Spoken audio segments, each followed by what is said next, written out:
Kamu kok santai-santai aja minum-minum? Saya penonton, Bu. Kok bisa bajunya sama Mas Gilang? Saya Yula. Iya, coba. Kebetulan Yula janjian sama Mas Gilang. Yula. Gak apa-apa ya, Mas. Gimana ya?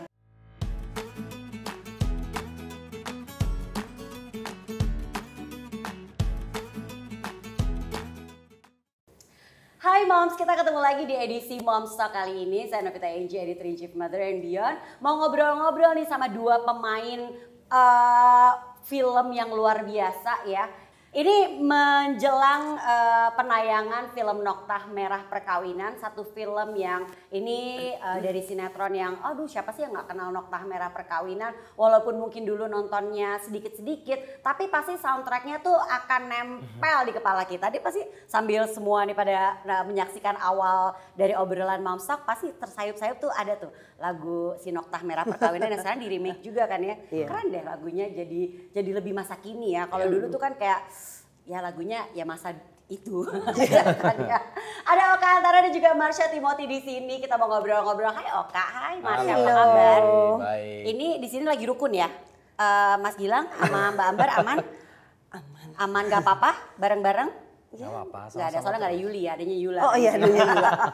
Acting kita yang gagal tadi itu. Gimana perasaannya Oka sama Marsha pas ditawarin untuk main di film Noktah Merah Perkawinan? Maksudnya kan ini kan kita tahu ya, ini kalau kita mundur lagi, ini sinetron yang legend banget.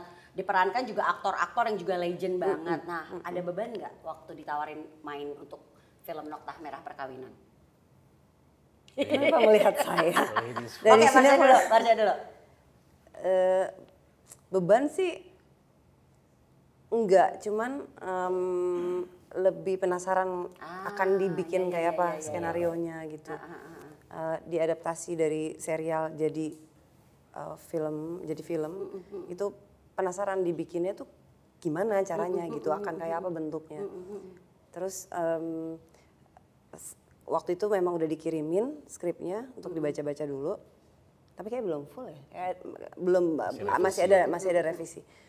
Ternyata amazingly memang Titin Watimena juga Sabrina sutradaranya juga nulis skripnya dan ditulis dengan sangat bagus, dengan sangat baik gitu.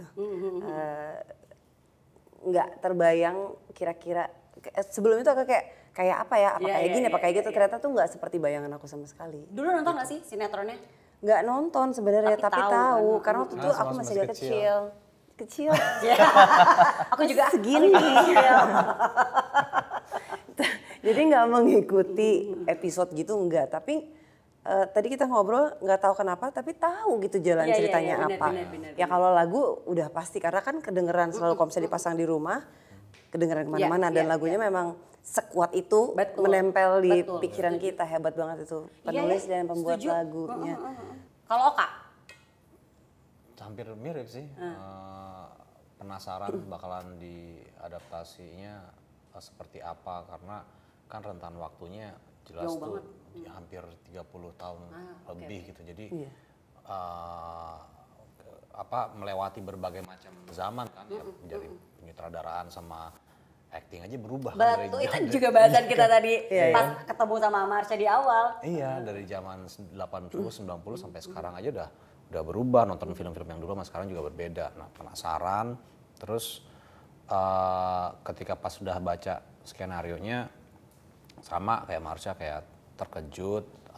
Kok ternyata cocok nih sama kita yang di zaman sekarang ngebaca gak ngebosenin skenarionya, seru. Dan tema mungkin bisa dibilang dulu tema orang ketiga itu belum terlalu banyak ya, makanya sinetron itu sukses dan diterima dengan baik. Lalu ketika pas ada di zaman sekarang masih relatable ternyata gitu loh. Dan ini ada banyak perbedaan antara Noktah Merah yang dulu di sinetron dan yang di film. Ya iyalah, dari yang durasi mungkin setiap minggu kan waktu itu harus dipres menjadi film gitu. Apa yang paling kelihatan nih perbedaannya selain namanya Mas Gilang dulu adalah Mas Priambodo. Kalau Ambarnya kan tetap Ambar ya.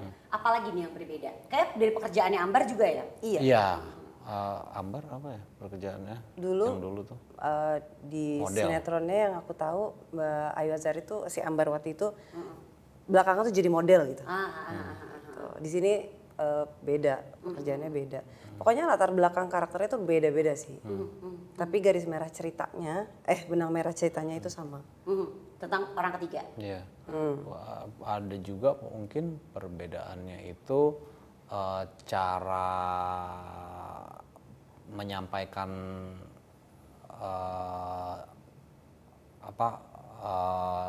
adegannya sama konfliknya itu Beda ya. beda sama dari yang disampaikan sama sutradaranya. Kalau dulu kan kayak berantem di depan anak mungkin sesuatu yang pengen ditunjukin. Iya. Nah kalau ini tuh Enggak. kayak dua orang yang mungkin lebih banyak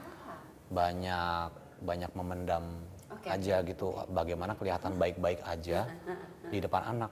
Padahal lagi keadaannya lagi nggak harmonis, tapi berusaha di depan anak lagi ya baik gitu loh. Iya, selain karakter intinya, ada karakter-karakter lainnya juga memang nggak ada di sinetronnya dulu. Itu juga yang membedakan. Ada di filmnya ada satu yang jadi sahabat aku diperankan oleh Nazira Senur. Di sinetronnya tuh nggak ada, di filmnya ada. Kemudian ada satu lagi tokoh yang diperankan oleh Roy Sungkono. Dulu itu nggak ada. Oke. Ini menarik banget ya, jadi benar-benar menyesuaikan sama yang sekarang ini terjadi. Kalau mungkin zaman dulu kita sudah terbiasa ya ngeliat orang tua berantem depan anak. Kalau sekarang tuh kan kayaknya kita udah tahu ya sebagai orang tua, kalaupun lagi ada masalah jangan berantem depan anak ya. Dan ini yang juga diperlihatkan di film Noktah Merah. Ini kita kan juga memberikan kesempatan buat para moms, baik dari WhatsApp group Mother and Beyond dan juga dari Instagram Mother and Beyond untuk memberikan pertanyaan. Nah ini ada pertanyaan nih dari Moms Fonda Syahrini. Apa tantangan memerankan dua tokoh ikonik ini? Ada nggak? Tantangannya hampir semua dalam segala hal ya tantangannya, maksudnya kalau buat aku pribadi sih aku membentuk karakter Ambar yang baru gitu, jadi tantangannya ya itu menjadikan karakter itu nyata gitu dengan segala problema, dengan segala sifat dan kepribadiannya dia gitu, how she handles masalah, apa yang menurut dia harus dilakukan ketika punya masalah tuh harusnya begini. Jadi tantangannya ya itu membentuk si karakter baru itu.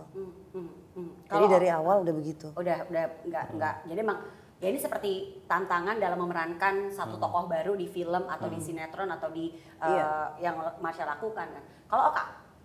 Kalau di gue tuh mungkin lebih ke jadi karakternya si Mas Gilang, si Mas Priambodo di zaman dulu itu kan dia orangnya agak-agak apa ya, sebetulnya dia melakukan sesuatu itu tanpa sengaja gitu, nyakitin perasaan istrinya gitu. Terus istrinya gitu, kok nyakitin ada gak sengaja. Gitu. Perdebatan dari sejak reading. Iya kan. Dari sejak kita reading kayak gitu. Oke, baik. Jadi kalau di gue itu banyak sebetulnya cara berpikir gue sama Gilang tuh agak-agak berbeda ya, kayak kalau gue secara how men thinks itu banyak yang ini Gilang tuh sebetulnya kenapa Gilang seperti ini ya kan banyak gak setuju ya sebenarnya. Iya mungkin ada, boleh gue bocorin sedikit ya, kayak misalnya ibunya Gilang suka minjem uang ke Gilang gitu. Kenapa Gilang ibunya Ambar selalu minjem uang Gilang, tapi kenapa Gilang harus merasa nunduk atau gimana gitu.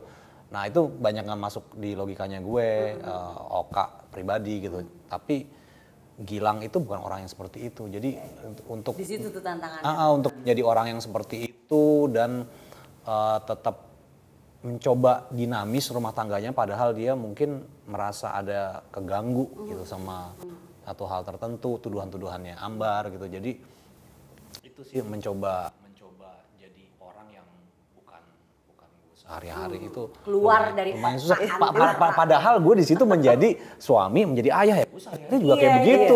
Tapi ternyata enggak. Tapi orangnya beda. Beda gitu. Kayak itu jadi pembahasan perdebatan selama kita reading sih, karena ya itu kayak banyak hal yang buat kita nggak masuk akal, tapi untuk si karakter-karakter itu ya masuk akal. Gitu. Iya. Jadi sutradara kita tuh selalu menjembatani segala keluh kesah kita gitu untuk ditemuin gitu apa yang kita nggak nyaman, apa ya ini Ambar si Ambar gitu, ini aku. Yang menurut aku nggak masuk akal dicoba disinkronin sama sutradara untuk supaya ketemu gitu. Untuk kita tuh akhirnya dengan tanpa ada beban di hati gitu. Karena kan kalau memerankan satu tokoh kalau misalnya ada satu rasa yang ganjil atau ganjal gitu, kayak agak susah ya gitu untuk bisa merasakan apa yang dia rasain karena kayak ada pertentangan batin gitu. Sekarang kita mau ngomongin soal keluarga. Secara Oka dan juga Marsha juga seorang ibu dari anak pra-remaja. Ih seru ya. Masa-masa itu tuh masa seru. Marsha anaknya umur 9 tahun. 9. Oka anaknya umurnya 9. 11, 13. 13, ada 3 ya. Aku mau nanya, anak-anak suka protes gak sih kalau misalnya ya melihat peran suami istri gitu, ini papanya beda gitu kan, ini bukan Papa Vino gitu kan, ini bukan Mama Rara gitu kan. Terus apakah biasanya kalau ingin menjalankan sebuah peran, ngobrol dulu gak sih sama anak-anak untuk ngasih tahu abis ini aku tuh akan berperan sebagai suami ini nih, atau aku akan berperan sebagai ini nih, suka didiskusiin gak sama anak-anak? Pernah diprotes gak? Kalau Jizi nggak nonton semua filmku. Oke. Karena memang iya ada yang memang untuk umur anak-anak memang itu dia bisa nonton. Tapi memang yang bukan untuk umur anak-anak memang kita nggak pernah ajak dia nonton gitu. Sama bapaknya juga begitu gitu. Dan kalau untuk pembahasan kerjaan sih enggak. Maksudnya enggak kayak detail kayak ini tuh nanti aku begini ceritanya aku gini. Enggak, kecuali yang menurut kita fun untuk dia tahu. Oke. Ngomong sama nggak sih? Iya. Gitu juga, Oka? Iya kan kita kan mungkin ntar papa mau main gini ntar yang jadi mama kamu gitu kan nggak mungkin juga ntar dia Kadang protes kita terus tahu dia paham banget iya apa paham juga.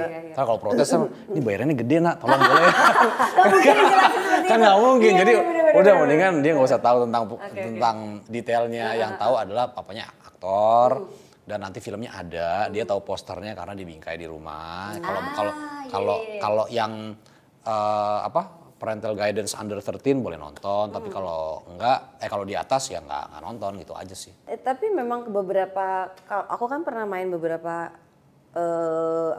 film FTV gitu ya. Itu kan kadang suka ada di TV dan dia lihat. Ada sih memang kayak nggak sukanya kayak kok kenapa pasangannya beda gitu ya. Iya. Tapi so far kalau misalnya dibilangin dia sih ya biasa-biasa aja, nggak juga kalau ketemu orangnya terus dia gimana, enggak. Cuman ya mungkin kalau buat aku mungkin beda sama Oka, karena Oka kan laki-laki ya, aku ibu gitu. Jadi aku lebih ngomong kayak nanti nih next week aku ada syuting, mulai syuting lagi, is it okay with you gitu. Kalau misalnya nanti pagi nggak setiap hari aku bisa anter gitu. Tapi sekarang udah mulai gede dan jawabannya udah mulai lucu, kayak bisa ya terserah mami kan, it's your job not mine gitu. Sotoy ya. Kalau dulu kan yang mami gitu kan. Tapi tetap ditanya di mana, di Jakarta atau luar kota, karena dia dari kecil terbiasa kalau keluar kota, aku syuting di luar kota dia selalu ikut. Sekarang kalau luar kota harus berpikir-pikir karena kan dia nggak mungkin juga kayak waktu dulu kecil. Nah, ini ngomongin soal kehidupan pernikahan, seperti halnya film Noktah Merah Perkawinan, atau mungkin kita ngomong sinetronnya dulu deh ya. Dulu kan bercerita tentang pernikahan yang akhirnya jadinya hambar gitu kan. Nah, ini di usia pernikahan yang nggak sebentar, yang sudah dijalani sama Oka dan juga sama Marsha, ini how do you keep the sparks alive? Pasti kan ada dong ups and down-nya gitu kan. Of course.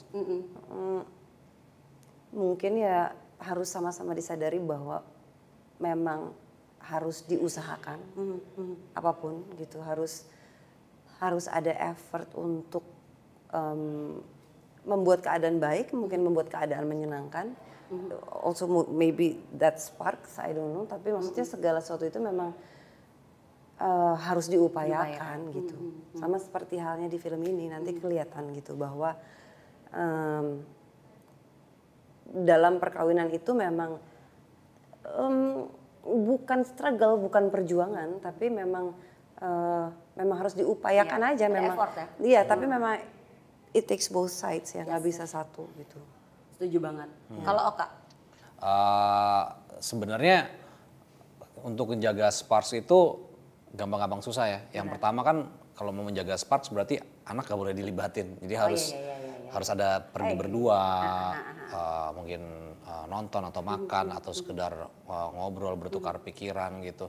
Tapi dengan keadaan gue gitu ya, gue punya 3 anak, ya sedikit banyak rada mirip sama keadaan si Gilang sama Ambar yang udah 11 tahun nikah gitu. Jadi memang ada prioritas yang paling utama sebetulnya kan pekerjaan, harus keluar rumah cari nafkah gitu. Tapi kita selalu coba nyempetin kok buat spend time berdua gitu, meskipun itu susah tapi ya it's something to keep in mind kalau itu harus dilakukan gitu dengan sukarela, senang hati gitu. Setuju sih. Oke, ngomongin soal anak. Tadi aku menyimak obrolan Marsha juga. Kayak salah satu kegiatan yang sering dilakukan Marsha bareng Gizi adalah nganter sekolah. Makanya kalau lagi mau syuting, mami nganter sekolah dulu ya, soalnya mami ada syuting. Apalagi nih yang sering dilakukan bareng sama anak? Apalagi kan sama-sama perempuan nih. Biasanya kan katanya kalau sama perempuan tuh lebih banyak aktivitasnya yang bisa dilakukan moms and daughter.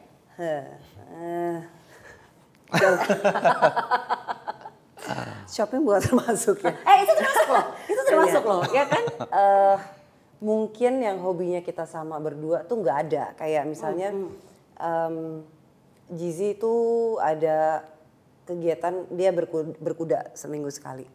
Tapi aku nggak berkuda gitu. Oh iya ya. Memang awalnya dia lihat itu ketika aku latihan berkuda untuk film. Oh oke. Punya ketertarikan ngeliat gitu. Tapi waktu itu dia masih kecil, jadi belum boleh untuk les waktu itu. Tapi aku mengantar dia beraktivitas gitu. Tapi bukan kita berdua sih memang. Jadi karena dia yang melakukan, aku menemani gitu. Tapi aku nggak melihat itu adalah kewajiban atau keharusan yang aku lakukan gitu. Mungkin itu salah satu cara aku untuk spend more time and sebanyak mungkin sama dia gitu. Karena kan kadang-kadang kalau misalnya udah mulai kerja ya nggak bisa, kayak misalnya ngantar sekolah juga nggak bisa, jemput sekolah juga nggak bisa gitu. Jadi sebisanya kalau misalnya memang lagi nggak kerja ya apapun yang dia kegiatan dia gitu aku ikut. Oke. Gitu. Secara sebagai bentuk spending time sama anak juga. Iya dan mungkin bisa dibilang nonton itu walaupun tidak selalu setiap minggu atau 1 bulan sekali, nggak selalu sih. Tapi nonton di bioskop itu yang sama-sama kita suka. Gizi tuh nggak tipe yang suka nonton film di rumah. Oh oke. Dia nonton di bioskop gitu. Iya, jadi dia kalau mau nonton di bioskop, ada film anak-anak di bioskop, dia akan excited banget. Tapi ketika ada di TV, yang dia bisa nonton di TV, itu dia kayak ya nanti deh gitu. Atau nonton performance, nonton teater, itu dia excited banget. Jadi kadang-kadang kalau aku nonton teater, aku pernah kayak cuma pergi berdua sama dia karena dia mau ngerti nggak ngerti ceritanya, aku mau nonton gitu. Dan dia menikmati. Dia menikmati. Wow, nice. Jadi emang ketertarikan akan seninya gede juga ya. Ternyata ya. Iya ternyata ya. Oka, anaknya 3 nih Kak. Ada cewek, ada cowok. Itu kan ngebaginya tuh lebih seru lagi. Karena kan pasti kan ya diupayakan untuk semua mendapatkan porsi yang sama ya kan. Di tengah kesibukannya Oka. Sedikit banyak sama ya kayak Marsha, gue coba formal Aku saya gue nggak apa-apa, semua dikeluarin aja. Jadi kalau menurut gue tuh emang gue pengen capeknya di awal nih dalam bersama anak gitu loh. Karena kan pernah gue dengar sebelum 14 capek lah ngerawat anak, tapi setelah 14 takutnya ini anak udah nggak, pada umumnya nggak nyariin gitu loh. Lebih kecapek perasaan sih, curhat. Oh gitu ya? Bener. Gitu ya? Capek di sini. Mungkin saya persilakan untuk. Nggak bisa aku. Malah jadi khawatir. Iya gitu, jadi ya udahlah lebih baik dinikmatin, capek di awal. Kebetulan anak yang paling gede nih usianya udah 13 nih gitu. Udah remaja kalau 13 berarti ya? Iya, dia udah pritin banget, dia udah megang handphone sendiri. Udah punya, bahkan temen-temennya yang udah umur boleh 13 bersosmed nih. loh, 13 Iya, kan. teman-temannya dia itu kalau kemana-mana udah sendiri. Kalau si anak gue nih, si Syara umur 13 tahun, dia baru berani itu naik Gojek dari rumah eyangnya ke rumah aku. Itu rute yang udah biasa Rute yang soalnya biasa, kan. Deket gitu. kali ya? Iya, Dan deket. tapi kalau ke tempat meeting point sama temennya belum gitu loh. Jadi itu yang harus gue jaga banget nih saat hubungan gue sama Syara, anak gue yang 13 tahun. Dan dia sukanya apa, kayak dia lagi suka sepatu roda, terus dia mau belajar acting gitu. Dia ngomong sendiri gitu, pengen belajar modeling gitu. Ternyata ya kuat sekali.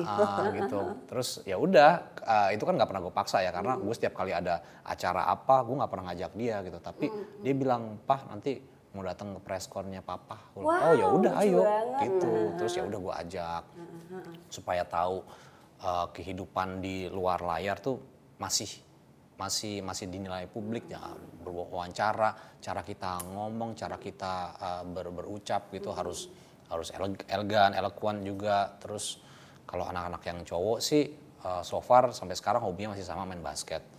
Gitu. Biasanya sekalian tuh barengan jadinya. Enggak sekalian sih, karena gue kalau main basket udah capek banget. Beda ya. Jadi mereka yang nafasnya luar biasa. Jadi ya udah nemenin mereka, terus kalau lagi udah selesai mereka ngomong, terus cerita, terus gimana tadi pertandingannya gitu sih. Oke, jadi cuma penyemangat ya. Iya. Namanya penyemangat aja di pinggir lapangan. Ayo semangat. Ini ada pertanyaan lagi dari momsvio.monta22. Gimana caranya menjaga eksistensi di industri perfilman? Terus gimana sih caranya membangun chemistry antar pemain? Nah, ini menarik. Nah, ini yang paling senior coba. Menjaga eksistensi. Kita mulai dari Oka yuk. Caranya dari Marsha aku terus. dulu. Oh, dimulai dari yang paling muda? Iya. Oke, siap. Dimulai dari yang anaknya paling muda. Aku suka host ini. Silakan. Kayaknya tim Ambar deh. Ya. Aku tim Ambar. Udah nggak apa bercanda, itu Marsha duluan. Enggak, beneran Oka dulu. Oh gitu. Wah, jahat banget sih. Silakan Oka, gimana caranya Kak? Oke. Oka juga pemain lama. Lama banget. Iya kan, legendaris. Lama nggak di calling. Lama nggak di calling. Kok lu nggak pernah calling gue sih?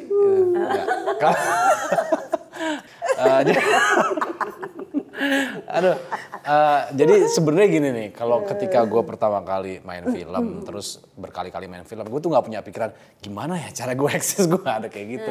Jadi semua gue with the flow aja. Jadi gue percaya kalau kita bisa bekerja fokus dan menghasilkan karya yang bagus dan baik seutuh-utuhnya, itu that will leads to another job calling gitu loh. Jadi gue nggak pernah melihat end of the tunnel visionnya ntar gue gue 45 masih acting, enggak gitu. Gue coba melakukan yang sekarang di depan mata dulu nih yang the best, karena itu paling gampang buat fokus apa yang di depan mata, satu-satu aja dulu gitu, one at a time. Dan mungkin dari situ kali ya yang membuat sampai sekarang masih di calling gitu ya. Terima kasih Tuhan. Gitu. Tapi apa ya, gimana cara membangun chemistry?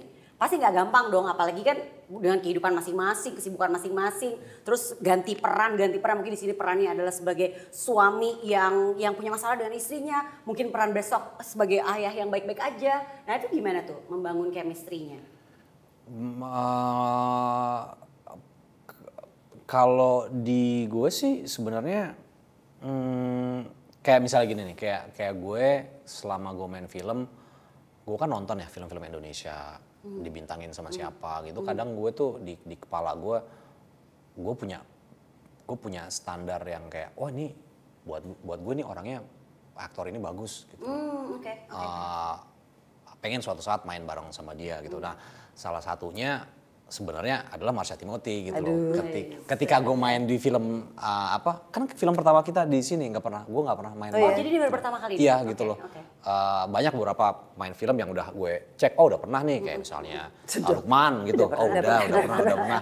Nggak mau main lagi sama dia, nggak mau. Oh ya langsung Nggak, udah out, bejek gitu. Nggak gitu. Cuman memang ngebangun chemistry itu lebih gampang ketika sama orang yang fokus dan serius sama bidangnya gitu kan. Kita juga bakalan susah kalau ngebangun chemistry sama pemain film yang mungkin let's say one hit wonder yang nggak pernah kelihatan lagi karena kan ini it's all about mileage kan, jam terbang gitu loh. Dia punya jam terbang yang tinggi, bisa nih ibaratnya gue colong ilmunya dari situ, gue bisa ngedapetin sesuatu dari bekerja sama dengan dia gitu loh. Makanya ya seru deh pokoknya. Masya. Itu konklusinya gila sih. Cuman gitu doang. Enggak apa-apa. Kayaknya berat dari tadi tuh menjawab pertanyaan ini. Makanya tadi Marsha duluan. Apa sebelumnya kedua pertanyaannya chemistry. Pertama apa? Oh, eksistensi. Iya sama Oka. Aku tuh nggak punya ambisi gitu dari dulu kalau misalnya bekerja di bidang film acting ini tuh nggak punya ambisi untuk tahu-tahu eksis aja gitu ya. Suka ngajakin berantem kan ya. Ya tapi maksudnya setelah udah terjun di bidang ini, bukan eksistensi kali mungkin yang aku kejar, tapi aku pengen berkembang gitu, pengen bisa lebih bagus lagi dan dalam setiap satu project terus menuju yang lain tuh kayak selalu punya kayak harusnya gue kayak lebih belajar di bagian ini, kayaknya gue harus lebih serius, kayak gue harus lebih fokus. Jadi kayak bukan penasaran ya apa ya pengen lebih baik aja gitu. Dan itu mungkin bonusnya adalah ya kepercayaan yang dikasih mungkin dari PH-PH yang meng-hire kita gitu. Yang bisa dilakukan adalah mungkin ya melakukannya sebaik mungkin tadi kayak Oka bilang gitu. Dan menjalin chemistry kalau buat aku yang penting kita bekerja sama tuh kita nyaman ya. Maksudnya ya itu adalah pertanyaan-pertanyaan kan yang main kan aku, Oka, ada Sheila Dara. Sheila Dara di sini ceritanya menjadi si pihak tiga. Terus ada pertanyaan yang kayak gimana sama Sheila jadi sebel beneran nggak gitu. Nah aku tuh nggak tipe yang kayak gitu, nggak bisa gitu. Kalau misalnya walaupun perannya berantem, tapi nggak bisa kalau misalnya kayak oh dia harus pisah ruangan supaya tidak terlalu akrab. Aku nggak bisa, jadi malah jadi canggung ketika ketemu di set. Itu jadi canggung dan jadi nggak enak gitu. Enakan kalau misalnya memang udah bisa ngobrol, jadinya kalau ada yang kita mau improvisasi atau apa gitu jadinya ya lebih enak gitu ngobrolnya. Jadi kayaknya ya itu menjalin keakraban dan kenyamanan. Membaur aja gitu di lokasi syuting ya kan. Oke, balik ke Noktah Merah Perkawinan. Aku pengen tahu nih, pelajaran apa nih yang Marsha sama Oka dapetin dari tokoh Ambar dan juga Mas Gilang ini nih? Kayaknya kalau buat aku, maksudnya jangan kalau punya masalah tuh jangan dibiarkan berlarut-larut karena itu menumpuk. Gitu dan kayak time bomb. Sebisa mungkin. Dan harus dengan kesadaran keduanya gitu. Oke. Oka. Itu tadi gue mau jawab itu. Dia selalu mencontek jawaban. Ya itu sebetulnya kan permasalahannya Ambar dan Gilang tadi yang dibilang sama Marsha yang jelas. Kalau selain itu mungkin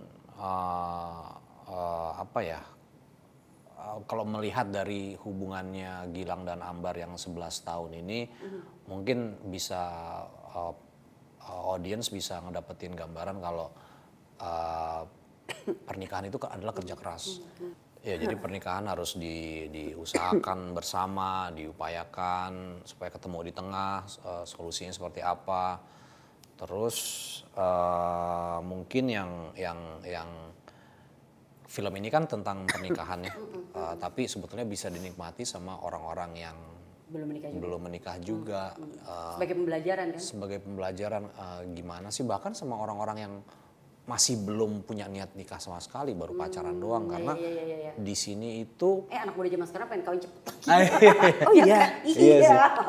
Karena di sini itu yang secara nggak gue sadar ya, gue pas lagi acting sama reading tuh gue gak nyadar ini. Gue pas lagi nonton gue baru sadar kalau emang ternyata hubungan yang udah lama itu, apalagi udah punya tanggungan gitu ya anak ya, ya mereka berantemnya itu levelnya tuh segini setiap harinya karena harus besok masih harus ada logistik yang diurus nih, siapa yang ngantar jemput siapa.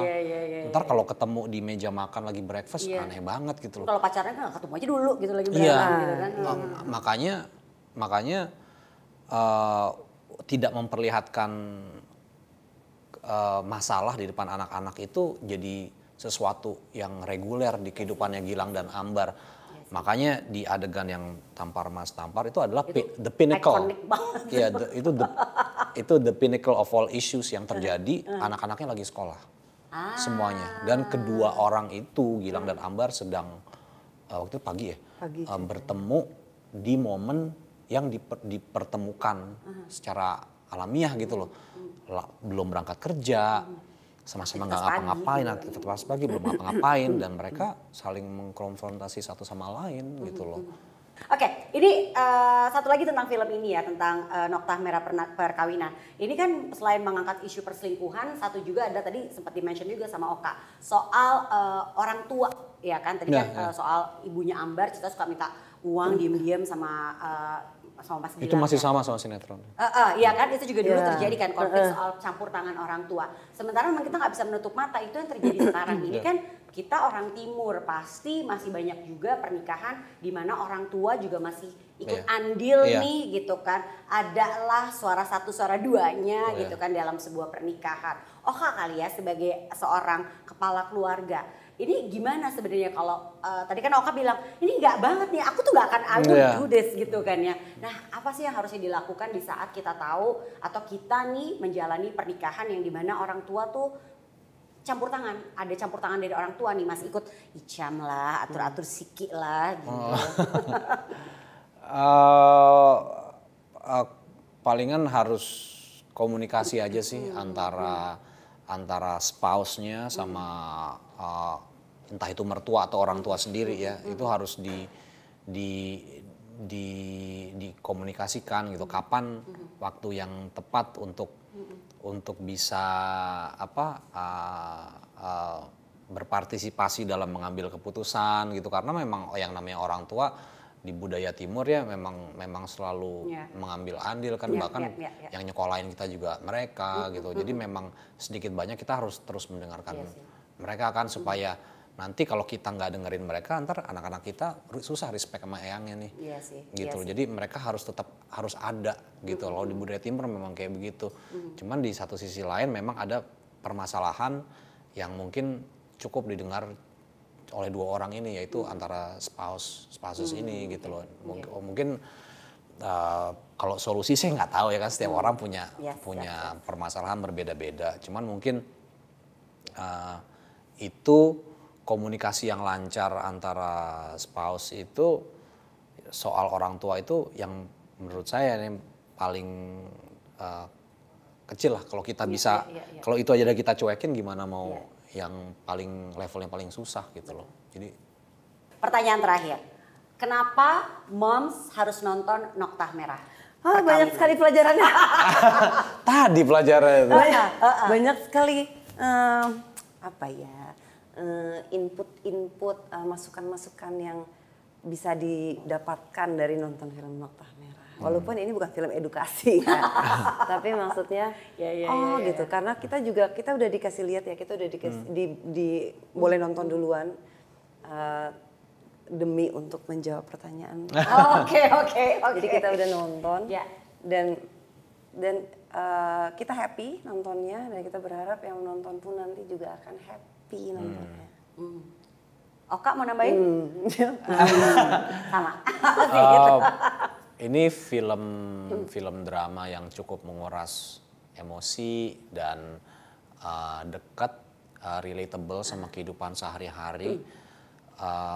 Siapapun yang menonton film ini pasti bisa relate sama karakter yang ada, nggak harus cuman Gilang dan Ambar gitu. Pasti pernah ada di posisi, bahkan posisi menjadi temannya Ambar pun itu bisa dirasakan oleh seorang suami dan seorang istri yang ya kita kan kalau udah keluar pintu rumah kan pasti kadang suka ngomong cerita atau segala macam. Nah ini bisa relate banget sih, bisa dibilang ini cerita semua orang dan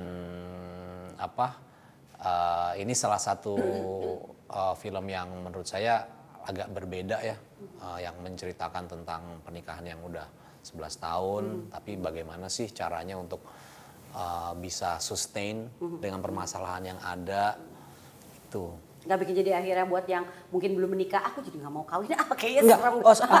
Enggak gitu ya. Enggak seperti gitu itu ya. karena point of view-nya sang sutradara itu benar-benar adil. Gitu.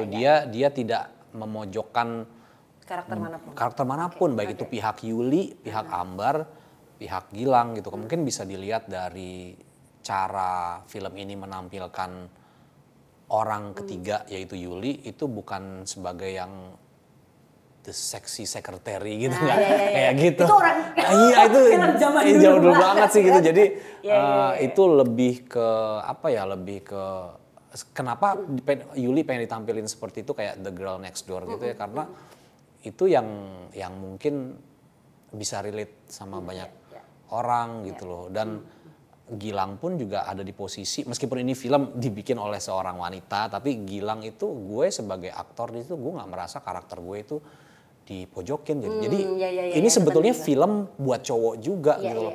Karena gini loh, kayak misalnya Gilang ketika ketemu sama Yuli itu dia ada mendapati dirinya membicarakan tentang Ambar, tentang istrinya.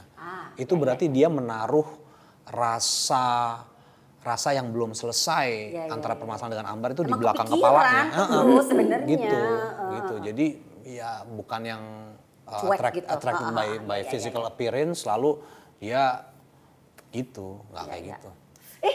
Makin penasaran gak sih moms buat nonton Noktah Merah Perkawinan? Segera tayang, jadi pastiin udah dipantau-pantau kapan tayangnya supaya kita bisa nonton. Ini bagus sih sebenarnya, jadi pembelajaran juga untuk kita gimana caranya menghadapi pernikahan yang pasti akan ada masalah-masalah, dan mungkin ini bisa jadi jadi jangan begitu ya, supaya kita nggak terkejadian nih kayak begini.